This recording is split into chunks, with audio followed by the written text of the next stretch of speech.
to make this two-point conversion. If you don't make the conversion in this situation, the game is over because you're still 2 possessions down. This was the dumbest thing I've ever seen. And then I got a lot of people on TV, oh, he made the right decision. Data tells you nonsense. Lombardi in his grave is going crazy. Noah Van Brocklin in his grave, who won in 60 and Philly going crazy. 24-15, 3 away to go in the game. Kick the extra point. Then you don't have to do an onside kick. If you don't get the 2, you're dead. I was stunned watching that game. A day I worked on Flutter and you didn't work. On the freaking computer, 3rd floor, you get it. And he's sitting there going for 2 at 24-15. When I bet the Eagles.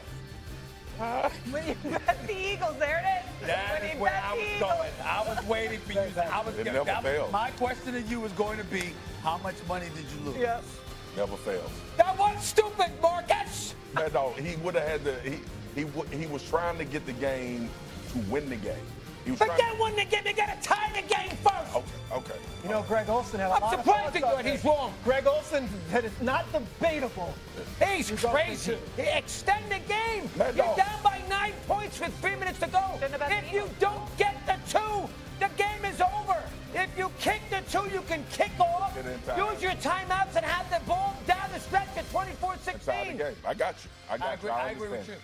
I understand. Analytics community disagrees. Oh, well, they're nuts. Shouldn't have bet the Eagles. Mad Dog, you have a right to be mad about that, but there is an alternative argument. I don't see it. I really don't. Obviously, you really do. I don't. Really, I don't. You really do. All right, number 2. Now, this didn't bother me because I had Houston. Did you see this situation on Sunday? Boy, Goodell must have been freaking nuts when he saw this. Did you see these officials at 13-13 fourth quarter in the Houston-Indianapolis game on Sunday in Indianapolis? They must have been asleep. Look at the clock. All right, he doesn't get the snap off. The snap is not there. He's off with the snap. And then on 3rd and 15, they call this pass interference, which is a ridiculous call. That was not pass interference by any stretch of the imagination. If you showed the replay, Steichen can't believe it, plus the play should not have been called.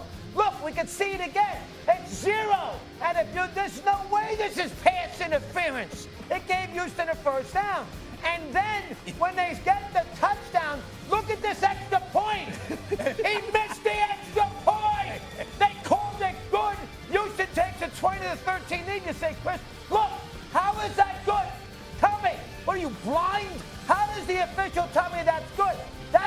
Look at the football that's left of the foul. And remember, you can't challenge. You can't challenge because it's above the goalpost. So you can't challenge. Now you say, Chris, what's the big deal? 19-13, Indianapolis came down, kicked the field goal 19-16. And then at the end of the game, they were at the 30-yard line. They were down 4 instead of 3. He would have tied the game with the field goal.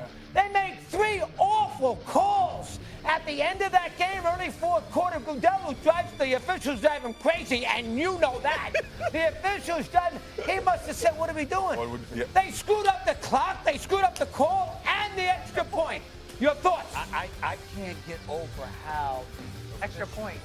he missed the extra point. How did you call? I can't believe they missed it. I need to hear an explanation because I damn sure was like, he missed that. He missed that. It was just my initial response was he didn't make that. He didn't make The points are different. There is probably something that the league had. Mad Dog, more than anything, that phantom ass pass interference was the worst part of the play.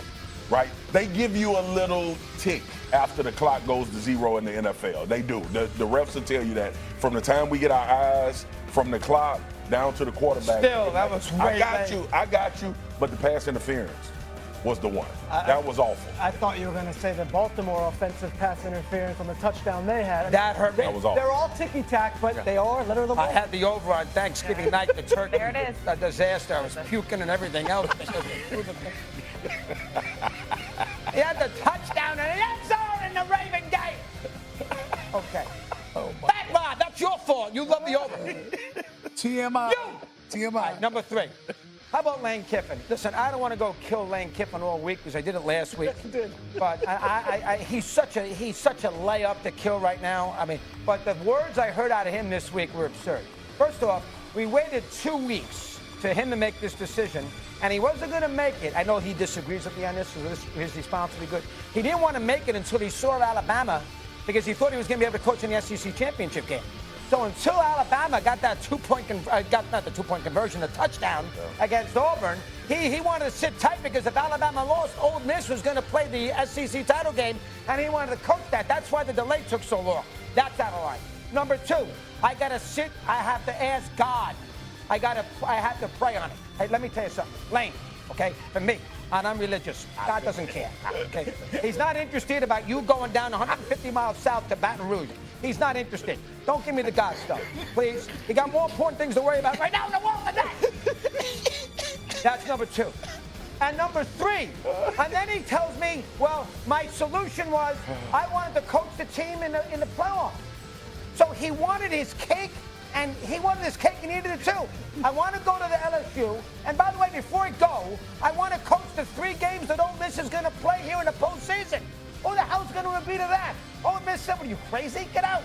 They got booed the hell out of it in the airport. And then finally, when he did his press conference a couple days ago, he sat there and he said, "Well, I don't know how much money I made." What? Ask Steve how much money he makes. He'll give you by the penny. He knows exactly every check, everything. I know. You don't think I know when these guys pay me what the deal? Hey, you didn't pay me enough. I know. Schrager knows. I know Schrager knows. He bounces around. At Marcus Spears, he gives me all the information. He knows every nickel. For Kevin to get up there at that press conference to tell me, well, I really don't know what I got paid. What do you mean you got $11 million a year? How do I know and not you? For crying out loud. What a joke. And I can't believe. And then he says, well, a lot of people in the national media think I should be able to coach them. No, they don't. They don't think you should be able to coach against Ole Miss. What do you want, Ole Miss to allow you to coach and then bail when the playoff is over? And then the players today came out and said, hold on now. We don't want him coaching the game. We want to have the defensive coordinator coach the game in this postseason. We don't want him coaching. And now he's your coach at LSU. Your problem. You go root for the clown. You go root for him. I love it. I want it. You're nuts. I want it. Yeah, he's hard to root for. I wanted it. I don't care if he's hard to root for. He wins. No, he wins. Relax with the wins. Ole Miss greatest season ever. And then he calls Nick Saban. I love Nick. Then he calls Nick for advice. Nick blew off the Dolphins halfway through the season. He's not the right guy to call. Nick left Miami with 4 games to go. Nick Saban. And I love Nick. But still, be fair. Really? I am being fair. Nick Saban isn't the right call to make about an SEC team. He left Miami in the middle of the year. That's the NFL. We're talking about who the college hell football. should you call? If not Nick Saban. Who should you call? Who? Please. He was talking about should I take the job? Well, Nick bailed on that. That's not the wrong guy. You don't call the guy who He's bailed not the wrong guy. You're nuts. All of you. You're nuts. You're nuts. I love you.